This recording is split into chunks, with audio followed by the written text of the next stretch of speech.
Alright, this is the Estro Model 410 espresso machine, and I had this machine for about a year before I found out that it had a pressurized portafilter and what exactly that meant. So I had to do a lot of researching online and watched a lot of YouTube videos to find where somebody else had unpressurized their portafilter. And so what this is the portafilter, and I've kind of stripped it out of the spring and the different stoppers that were up in there to kind of have a unpressurized, semi-naked portafilter.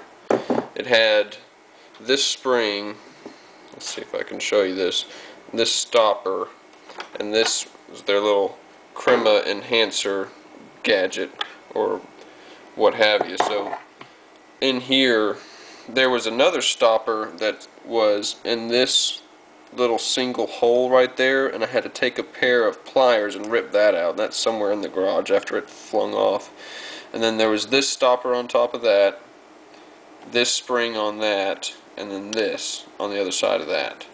And so it makes much better espresso now. You have so much more control over the pull. And the thing about the pressurized portafilters is that it's more it really helps out operator error.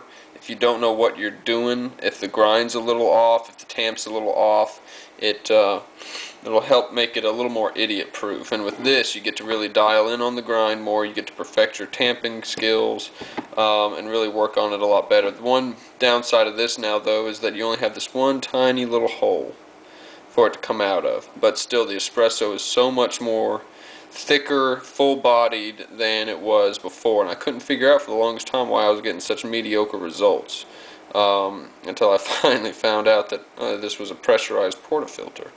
And for some people that's okay, because you know it'll let you make mistakes and kind of make decent espresso, but to get really good espresso you have to have more control over the whole process, and of course that's what I wanted to do. So that's that, and I'll try and make a video here in a minute of actually pulling a shot with this, and you'll see that that's the one downside, is that you only got that one small hole for it to come out of, so it's a lot of pressure to go through that one small hole, but makes the espresso so much better. So we'll show you what that looks like here in just a minute.